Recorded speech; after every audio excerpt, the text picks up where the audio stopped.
Central Iran.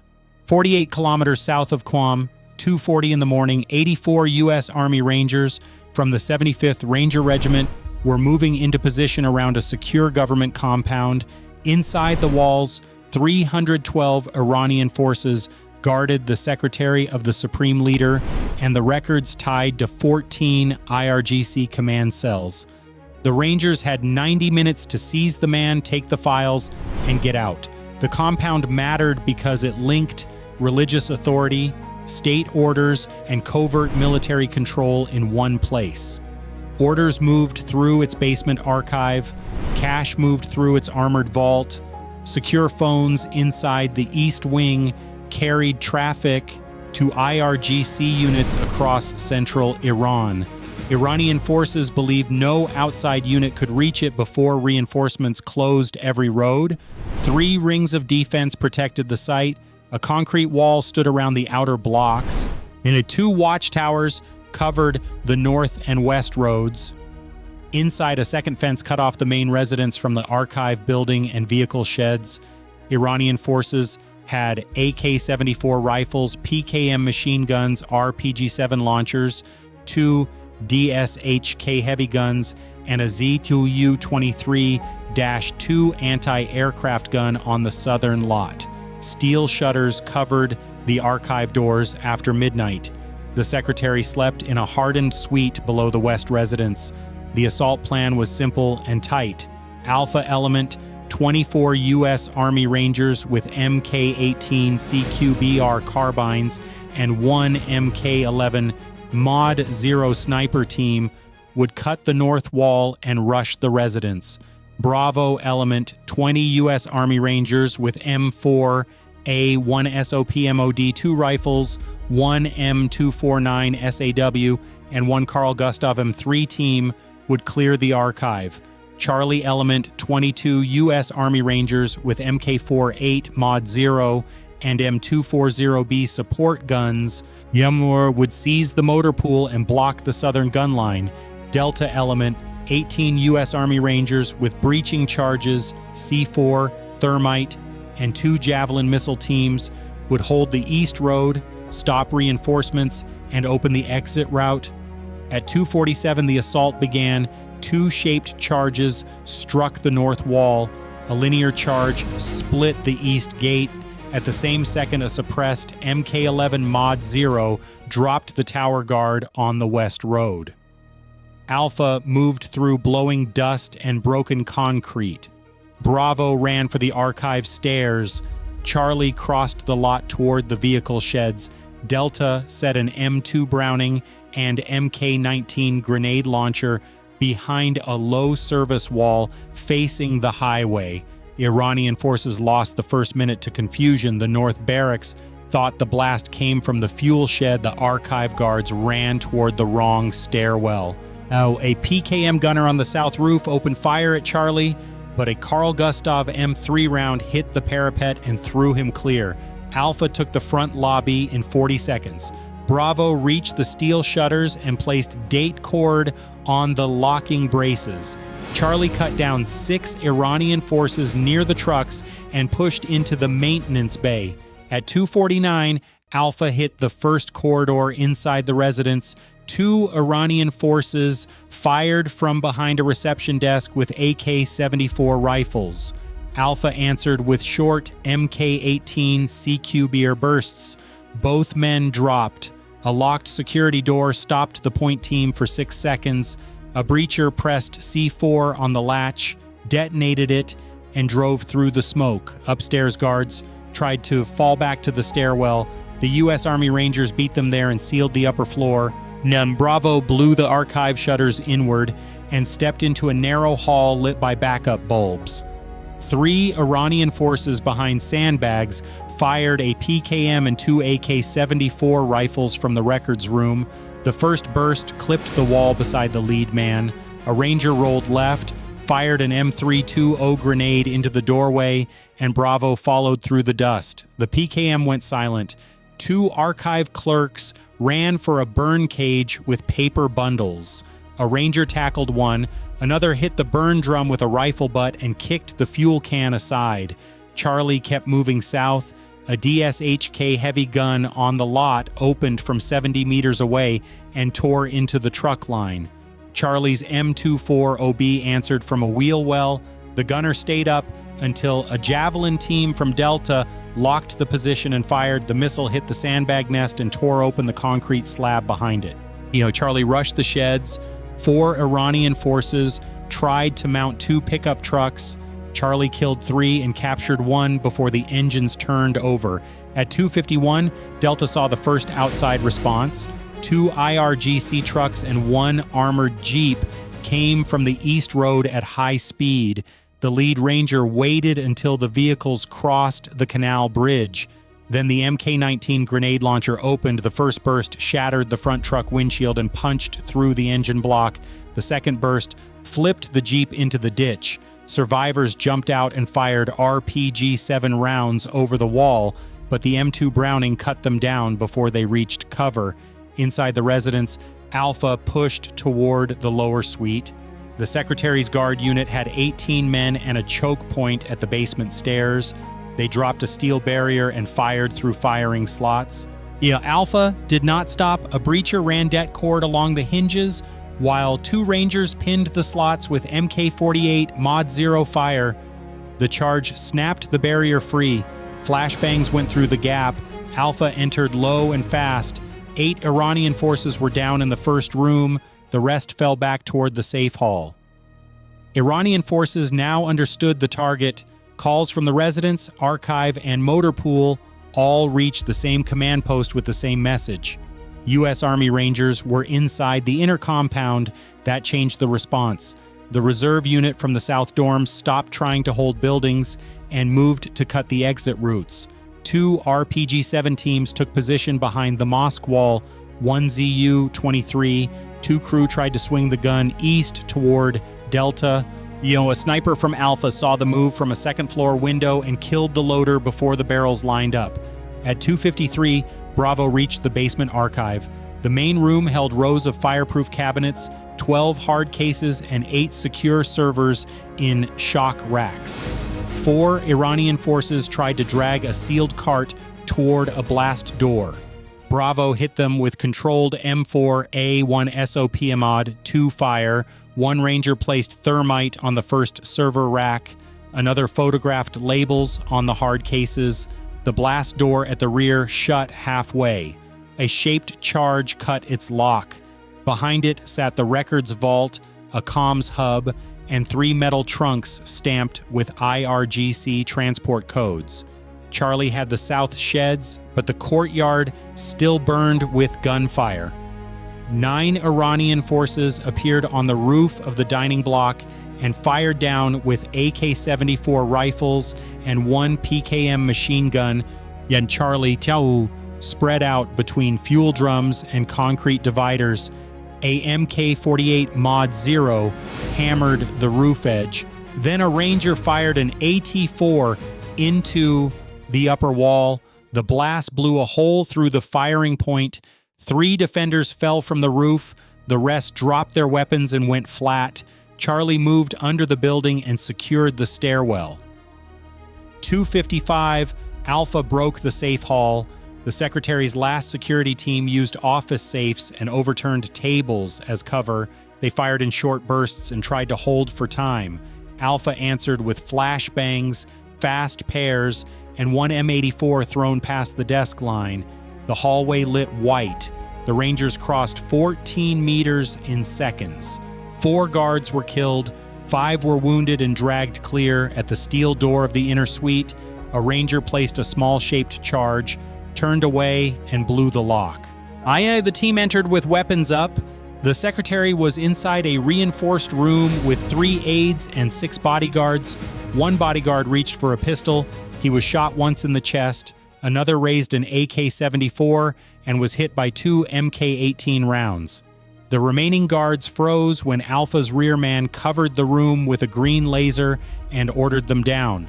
The Secretary was pulled from behind a blast desk, zip-tied, searched, and hooded in less than 20 seconds. Alpha radioed the code that the principal was secured. Outside, Iranian forces made their hardest push at 2:57. 26 men from the south dorms and west garages moved together toward the residence steps. They had one PKM-2 RPG-7 launchers and a shield team with ballistic plates. Charlie caught them crossing open pavement. The M24OB cut the first file in half. Bravo came out of the archive stairwell and hit the shield team from the side. An RPG-7 round struck the residence wall and sprayed stone over Alpha's outer security pair. Both were wounded, but neither left position. At 2:59, Delta reported a second reinforcement group. This one was heavier. 4 trucks, 1 bulldozer with improvised armor, and 38 Iranian forces were coming from the east checkpoint. Delta let them close to 180 meters. A Javelin missile hit the bulldozer and blocked the road. The lead truck tried to turn into the orchard track. A second Javelin caught it under the cab. The last 2 trucks dumped fighters into the trees. The U.S. Army Rangers used the MK19 and M2 Browning in long bursts.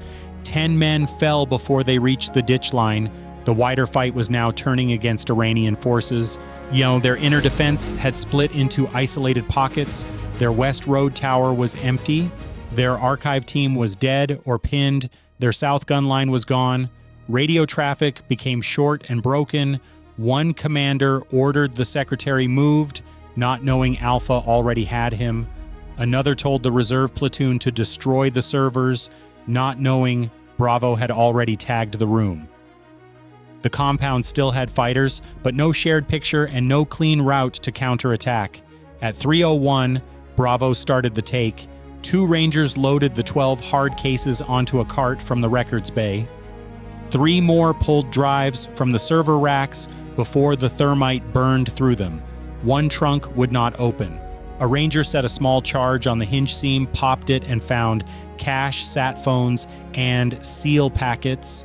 Another team marked 8 file cabinets for removal and soaked the rest with fuel gel.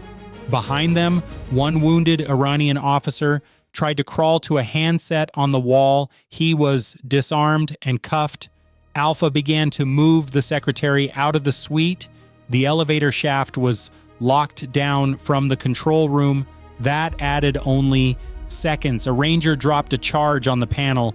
The doors sprang open, but the car was stuck 2 floors below. Alpha switched to the west stairs. Halfway up, 2 Iranian forces fired from above and hit the railings. Alpha answered with a flashbang and 3 quick bursts. Both men fell back down the steps. The team kept the secretary low, moved him through the lobby, and reached the north breach. At 3:03, Charlie cleared the dining block roof and looked west. Headlights were forming on the outer road. Now, that meant a third response was near. Charlie used thermite on 6 trucks in the motor pool, then rolled fuel drums into the maintenance bay and fired 2 rounds into them. Fire spread through spare tires, oil racks, and stacked crates of ammunition. The first explosions blew out the bay doors. A Ranger on Overwatch called the loss at more than $4 million in vehicles, fuel, spare parts, and stored munitions. Iranian forces inside the compound began to break apart. 11 men from the west offices threw down their rifles and lay on the pavement. Others tried to slip over the south wall in small groups.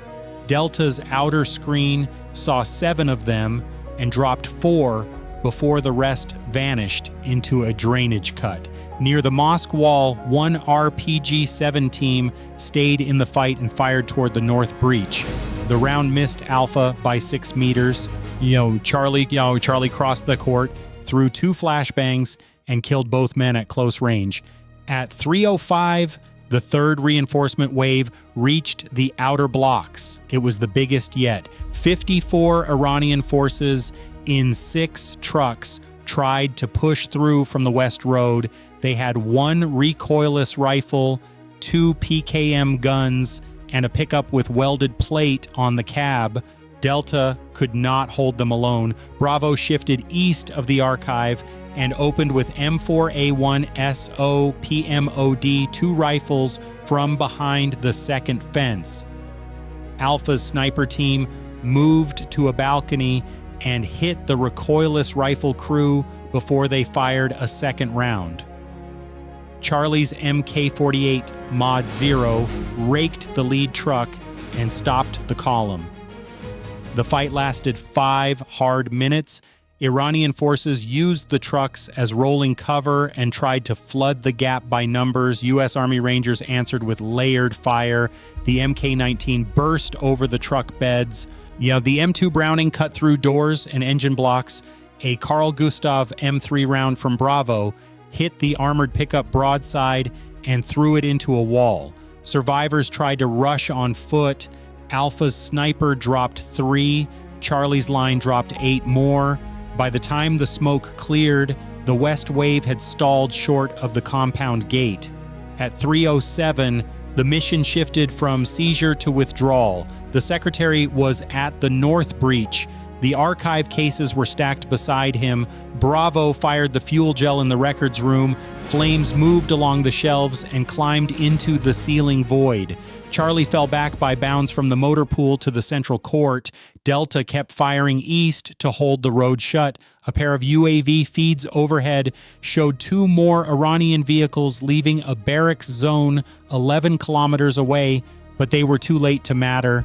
The last close fight came at 3:09. 16 Iranian forces from the prayer hall wing tried to cut the Rangers off from the breach.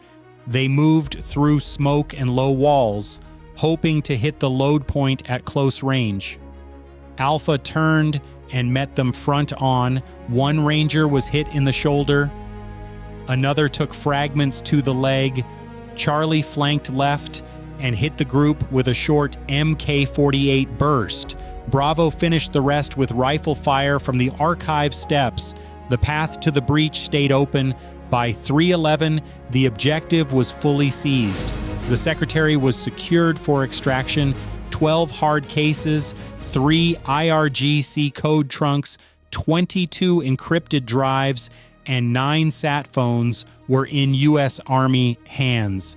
The archive vault burned from end to end. The comms hub was wrecked with thermite. The motor pool was on fire. The ZU-23-2 gun, 2 DSHK positions, 7 trucks, 2 pickups, 1 armored jeep, and 1 bulldozer were destroyed. Iranian forces still alive inside the compound no longer had a command node, a transport yard, or working secure records. The Rangers withdrew at 3:13. Alpha moved first with the Secretary and the case cart. Bravo followed with the captured drives and rear security.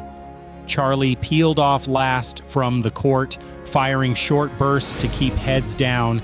Delta held the road for 3 more minutes, then broke contact under cover of smoke. The route north stayed clear when Iranian forces from the distant barracks finally reached the outer blocks. The U.S. Army Rangers were already gone, and the fires inside the compound were still spreading. In 33 minutes of fighting, the U.S. Army lost 2 killed and 7 wounded. Iranian forces lost 86 killed, 64 wounded, and 41 captured. The U.S. Army seized 1 senior secretary, 12 hard cases, 3 IRGC code trunks, 22 encrypted drives, 9 sat phones, and cash packets worth $3.8 million. Iranian losses included the archive wing, the comms hub, the motor pool, 12 military vehicles, 1 ZU-23-2 gun, 2 DSHK positions, stored ammunition, and records infrastructure worth an estimated $19.6 million. Iran believed the compound could hide the Supreme Leader's inner channel behind walls, codes, and layered guards. What actually happened was faster, smaller, and far more precise than Iranian forces planned for.